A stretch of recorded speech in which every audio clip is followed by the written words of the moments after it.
ကိုရေးစေချင်တဲ့အိမ်စာလေးတစ်ခုရှိပါတယ်အဲ့တော့ဒီအိမ်စာလေးကိုကြည့်တဲ့အခါမှာဒီအိမ်စာလေးကအစီအစဉ်တော့မကြဘူးပုံကဘယ်နှပုံရှိရလဲအားလုံး၄ပုံရှိတယ်အဲ့ဒီပုံ၄ပုံကိုဆရာတို့ကအစီအစဉ်ကြအောင်ရင်ပြန်စီမယ်ဆိုရင်ပုံ1ကဘယ်နာကပုံလေးကပုံ1လို့ထင်ဆရာဒီနံပါတ်1နဲ့3ပုံပါပါဆရာဟုတ်တယ်ဒီ3ပုံမြောက်က3ပုံမြောက်ကပုံ1ဟုတ်တယ်ပထမဦးဆုံးပုံရဲ့အောက်ကပုံ1ဒါဆိုရင်ဆရာတို့ကပုံ2ကဘယ်ဟာလို့ထင်လဲဒီကပုံ1ရဲ့ဘေးရပါဆရာပုံ1ရဲ့ဘေးရဟာကပုံ2ဟုတ်တယ်ဗျာဒါဆိုနောက်တစ်ခုကပုံ3ကဘယ်ဟာလို့ထင်ပုံ1ရဲ့ပေါ်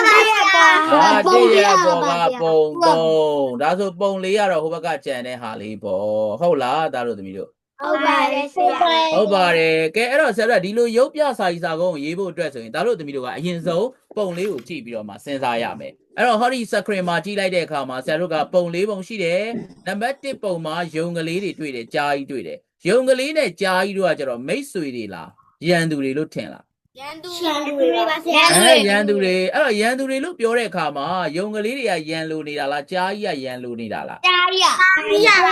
ကြားကြီးကရန်လိုနေတာအဲ့တော့ယုံကလေးတွေရဲ့တကယ်မိတ်ဆွေကဘယ်သူလို့ထင်တော့ဒါတို့သမီးတို့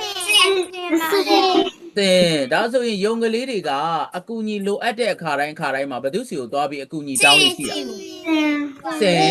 အဲ့ဆိုစင်ကြီးရောယုံကလေးတွေကိုကူညီတတ်လားဒါတို့သမီးတို့ကူညီတတ်ပါကူညီတယ်အဲ့တော့ယုံနဲ့နော်စင်နဲ့ကကျတော့အဆွေခင်မွန်းနေလို့ပြောလို့ရလားမရဘူးလားရပါတယ်ဆရာရတယ်ဒါဆိုသူတို့ရဲ့နေတဲ့ဒေတာကိုပြောပါဆိုသူတို့ကမြို့ပေါ်မှာနေတယ်လို့ထင်လားတောထဲမှာနေတယ်လို့ထင်လားတောထဲမှာနေတယ်လို့ထင်ပါတယ်တောအုပ်တစ်ခုတွင်တရိษံများနေထိုင်ကြပါသည်ထိုတောအုပ်ထဲရှိယုံကလေးများသည်နော်ဆရာတို့က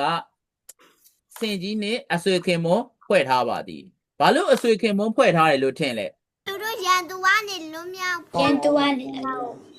သူတို့ကဘာလို့စင်ကြီးမဖြစ်အောင်လို့ပါဆရာဟုတ်တယ်အဲ့တော့နော်ယုံကလေးများသည်ကြားကြီးဤရန်မှကာကွယ်နိုင်ရန်အတွက်စင်ကြီးကိုမိတ်ဆွေဖွဲ့ထားခြင်းဖြစ်ပါသည်အဆွေခင်မွန်းဖွဲ့ထားခြင်းဖြစ်ပါသည်ဆိုပြီးဏ္ဍန်လေးပြောလိုက်လို့မရဘူးလားရပါတယ်ဆရာရတယ်အဲ့ဆိုအဲ့ဒီဏ္ဍန်ထဲမှာဆရာတို့ကဒီလိုလေးလည်းထည့်ရေးလို့ရသေးရဲ့လေစင်ကြီးသည်နော်တောအုပ်ထဲတွင်တိရစ္ဆာန်များနေထိုင်ကြပါသည်ထိုတောအုပ်ထဲတွင်ယုံကလေးများသည်နော်အားနည်းသောသတ္တဝါလေးများဖြစ်ပါသည်စင်ကြီးသည်သူတို့ဘာကိုကူညီတတ်ပါသည်ကြားကြီးသည်ယုံကလေးများကိုစားရန်အတွက်အမြဲတမ်းချောင်းနေပါသည်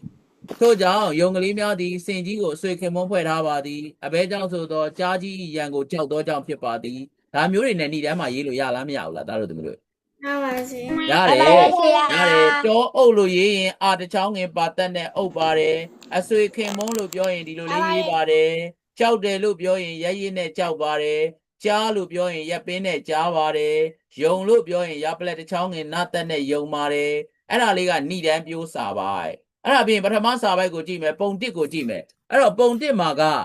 ပထမဦးဆုံးယုံကလေးတွေဘာလုပ်နေကြအောင်အရင်ဆုံးခါကျုပ်စားတယ်ခါကျဲဥစားတယ်အဲ့တော့ယုံကလေးများသည်နော်မုံလာဥနီများကိုပျော်ရွှင်စွာဖြင့်မလုပ်နေကြပါသေးစားနေကြပါသည်အဲ့တော့မစားခင်မှာယုံကလေးတွေကအဲ့ဒါလေးကသူတို့အိမ်ထဲမှာရှိရလားသူတို့ကဒီအစာကိုရဖို့တည်းသူတို့ဘာလုပ်ကြရသေးအောင်တောထဲမှာရှာရတာရှာရတာကဲအဲ့တော့ဆရာတို့ကဒါလေးကိုနည်းနည်းလေးလှအောင်ရေးမယ်ဆိုရင်တနေ့သောအခါယုံကလေးများသည်တောထဲသို့ဘာလုပ်လာပါသည်တော့အစာရှာထွက်လာပါအစာရှာထွက်လာပါသည်အစာရှာထွက်တော့တနေရာရောက်တွင်ဘာတွေကိုတွေးလိုက်ရတာတော့ခါကျဲဥနော်မုံလာဥနီတွေခါကျဲဥများကိုတွေးလိုက်ရပါသည်ထို့ကြောင့်ယုံကလေးများသည်ပျော်ရွှင်စွာဖြင့်နှုတ်ယူ၍ဘာလုပ်နေကြပါသည်စားနေကြစားနေကြတယ်နှုတ်နေကြရင်နှုတ်တယ်လို့ပြောရင်နာငယ်တစ်ချောင်းငင်တတ်တက်နဲ့ပဲနှုတ်မယ်ခုန်နေကြပါသည်ဆရာအေးပေါ့နော်ဟုတ်တယ်မုံလာဥနီတွေခါကျဲဥတွေတွေ့တဲ့ကြောင့်ပျော်ရွှင်စွာဖြင့်ကခုန်နေတယ်ထို့နောက်ခါကျဲဥများကိုမုံလာဥနီများကိုနှုတ်နေကြပါသည်ထိုအချိန်တွင်ဘယ်ထဲကနေပြီးတော့သားတို့သမီးတို့ခြုံထဲကအဲ့တော့ခြုံပုတ်ထဲမှာဆိုခါကိုရပ်ပင်သေးသေးတင်တစ်ချောင်းငင်ခြုံပါဆောက်ချောင်းငင်တတ်တပုတ်ခြုံပုတ်ခါကိုရပ်ပင်သေးသေးတင်ချောင်းငင်ခြုံပါဆောက်ချောင်းငင်တတ်တပုတ်ခြုံပုတ်ထဲမှာကြားကြီးတကောင်ဒီယုံကလေးများကိုဘာလုပ်နေကြပါသည်ချောင်းကြည့်နေပါချောင်းနေပါစားကျင်တော့ကြောင်းချောင်းနေပါသည်ချောင်းနေတယ်ကဲအဲ့တော့အဲ့လိုချောင်းရင်းနဲ့ ကြားကြီးကယုံကလေးတွေကိုစားဖို့အတွက်ခြုံတွေကထွက်လာတဲ့အခါမှာယုံကလေးတွေဘာလုပ်ကြပြီတော့သားတို့သမီးတို့ သေးကြပါဒီ ထွက်ပြေးသွားတယ်ဘာဖြစ်လို့ယုံကလေးတွေကကြားကြီးကိုပြန်မခုခံပဲထွက်ပြေးလာတော့ တိတ်တိတ်အားလုံးပါစွမ်းရည်မရှိလို့ပါ ဟုတ်တယ်စွမ်းရည်မရှိလို့ဟုတ်တယ်အင်အားချင်းမမျှလို့စွမ်းရည်မရှိလို့เนาะကြားကြီးကိုကြောက်တဲ့အတွက်ကြောင့်မလို့ယုံကလေးများကထွက်ပြေးတယ်ထွက်ပြေးပြီးဘသူစီကိုအကူညီသွားတောင်းလဲသားတို့သမီးတို့ တင်းကြီးစီကိုတင်းကြီး ဟုတ်တယ်စင်ကြီးစီတို့အကူညီသွားတောင်းပါသည်အဲ့တော့စင်ကြီးကယုံကလေးတွေရဲ့မိတ်ဆွေဖြစ်တဲ့အတွက်ကြောင့်မလို့ယုံကလေးတွေကိုကူညီလားမကူညီဘူးလားသားတို့သမီးတို့ ကိုကြီးပါ ကူညီတယ်ကူညီတယ်အဲ့တော့စင်ကြီးရပေါ့နော်ယုံကလေးတွေကစင်ကြီးရဲ့ဘယ်ကနေတက်ဆင်တော့သားတို့သမီးတို့ နမနှစ်မောင်း ပေါ်မှာတက်ဆင်ဘယ်ပေါ်တက်သွားတော့ ဟိုဘက်ကန်းကို ခန္ဓာကိုယ်ပေါ်သို့တက်၍ဘယ်တစ်ဖက်ကန်းကိုကူးသွားအောင်သားတို့သမီးတို့ ဟိုဘက်ကန်းတူတော့ ဟုတ်တယ်ဟိုဘက်ကန်းဆိုရင်စာရေးသလိုကြီးဖြစ်နေမှာပေါ့ချောင်း ချောင်းတစ်ဖက်ကန်း တော်လိုက်တာချောင်းတစ်ဖက်ကန်းတာဝန်ဘူးရေးစာတတစ်ဖောက်ထုတ်ရေးကတဖက်ချောင်းတစ်ဖက်ကန်းတို့ကူးသွားပါသည်ဘယ်တစ်ဖက်ကန်းတို့ကူးသွားပါသည် ချောင်းတစ်ဖက်ကန်းပါချောင်းတစ်ဖက်ကန်း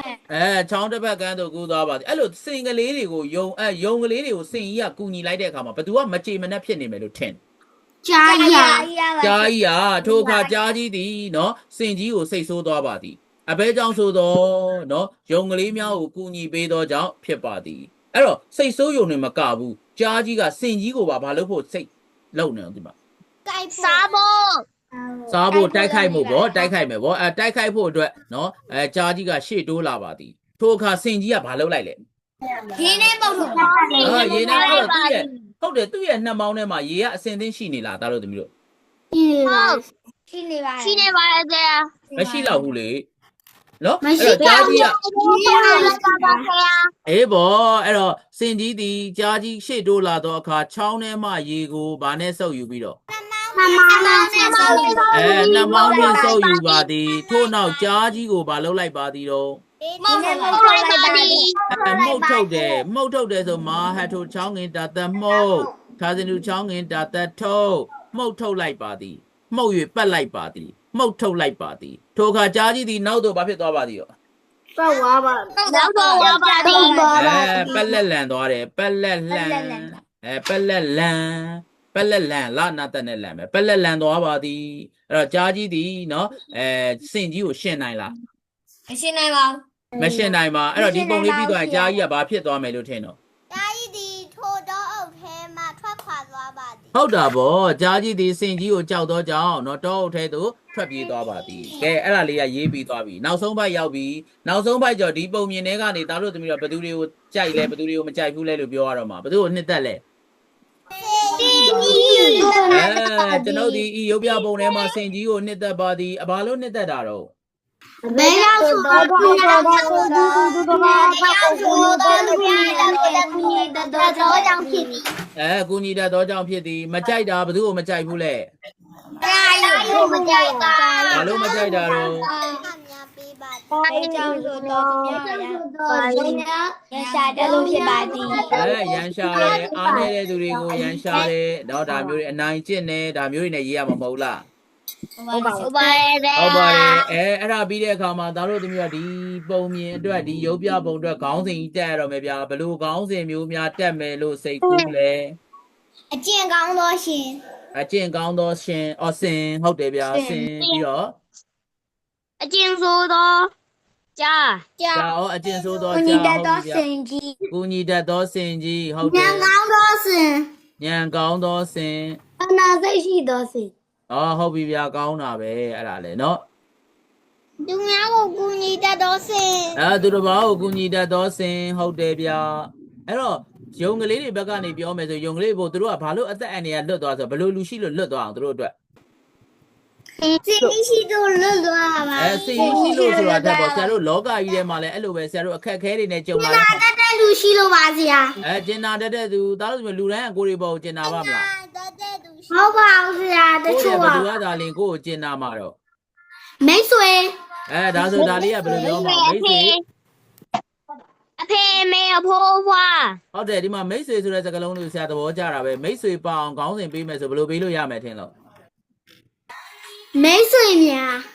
မိတ်ဆွေများအဲ့လိုကြောင့်တိတ်တော့မကောင်းဘူး မိတ်ဆွေကောင်းတော့မိတ်ဆွေ ကောင်းသောမိတ်ဆွေရတယ်ဒါပေမဲ့မကြိုက်သေးဘူးလေ ဆရာတူတပါကိုကူညီတတ်တော့မိတ်ဆွေ သူတို့ဘာကိုကူညီတတ်သောမိတ်ဆွေမိတ်ဆွေကောင်း တော့တော်လိုက်တာမိတ်ဆွေကောင်းဟုတ်တယ်မိတ်ဆွေကောင်းဆိုရင်မရဘူးလားတားလို့သမီးတို့ ရပါတယ် ရတယ်မိတ်ဆွေကောင်းရှိခြင်းကြိုးကျေးဇူးဆိုလဲရတယ်ကူညီတတ်သောစင်ရန်လိုတတ်သောကြားကြိုက်တယ်လို့ရေးတားလို့ဒီခေါင်းစဉ်လေးပြင်ပြီးသားပဲအားလုံးရပါလား ရပါတယ်ဆရာ ဒါဆိုဒါလေးကအိမ်စာဖြစ်ပါတယ်ဆရာသားတို့သမီးတို့ကိုဒါလေးကို record လေးခုယူပြီးတော့မှ group ထဲမှာပို့လိုက်ပါမယ်အားလုံးကိုဒီမှာနှုတ်ဆက်ချင်ပါတယ်အားလုံးပဲမင်္ဂလာရှိသောနေ့ရက်လေးကိုပိုင်ဆိုင်နိုင်ပြီးတော့ကပ်ဘေးဖြာဖြာကနေကင်းဝေးပါစေမနက်ဖြန်မှာဆရာတို့ပြန်ပြီးတော့မှဆုံတွေ့ပါမယ်အားလုံးပဲမင်္ဂလာပါဗျ မင်္ဂလာပါဆရာ